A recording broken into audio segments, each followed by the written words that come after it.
Well, I grew up in this community, raised by two wonderful parents, one of which is a radio personality you may be familiar with, and I got to sit down with my dad just in time for Father's Day and hear just a glimpse of life balancing a career while being a husband and a dad of 4. Take a look. There's no more important role than being a dad. None. Zero. It's the #1 thing. Meet my dad. Known as Stevie Jay to many, he's a father who truly practices what he preaches. Your career doesn't matter, nothing else matters, but being a father that wants to do his best and being there to love. And love, love, love is the key to everything. But listen, I'm married over my head, and I'm blessed to have 4 children, and it's the best part of my life. There's no question about it. All I want to do is hang with my wife and kids, and that's it. And everything else is everything else. But that's my priority.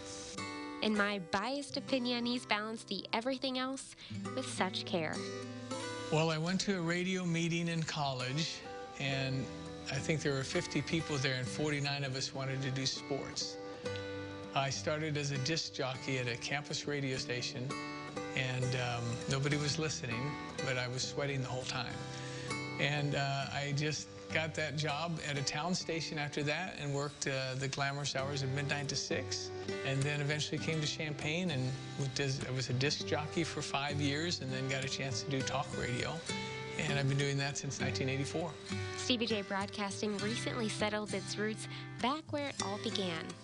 We are in the new studios of Stevie Jay Broadcasting in Philo, Illinois. We call it the center of the universe. It's painted on the water tower, so it has to be true. I think it was just more roots of radio.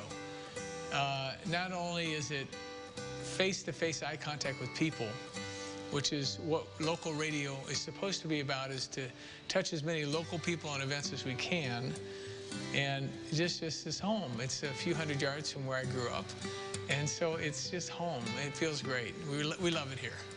Where the family history is literally painted on the walls. And my father is painted on the back of this building's wall because the town would set their clocks, because he'd go to the post office every morning at 9 a.m. and they knew it was 9 a.m. because they saw him cross the street. And that's depicted in a mural that was painted by my nephew's wife. He's home now, but even through the years, you could always trace his radio roots back to his family. When I got into the talk radio part, I wanted it to be, I'd call Janet and ask her if she needs milk, but it'd be live on the air. She didn't really care for that when I did that, but I did that a lot early on. And then when we were engaged, it was all over the radio. When we got married, it was all over the radio. When we had Nathaniel, it was on the radio. When we had triplets, when we knew we were past the 12 weeks and safely there, we were on the radio. Nathaniel was 4, and Janet, Mama, was sitting there in the studio, and I said, our prayers have been answered, answered, answered. And triplets was a big story around here, and the ratings that spring were unbelievable. And I said, honey, the ratings are great. She said, I'm not doing that again. The greatest joy in my life has been Janet and you guys. So that's the best. The best is being consumed by your children. Through all that battles for his time and energy, he's kept what matters first and foremost. And I guess the word is to be present, to be there, to have time, to make sure you have time. I have not been involved in the community to the point of being on a lot of meetings at night, and that was totally intentional because that's not my priority. I wanted to be with the kids, I wanted to be with Janet, I wanted to be with everybody, and I wanted to be involved in everything, and we were. And so my parents showed me that, and I tried to carry that on. Carrying that upbringing on with such intention. Because everything changes. When you feel the little hand that grabs your neck, there's nothing better, it's heaven.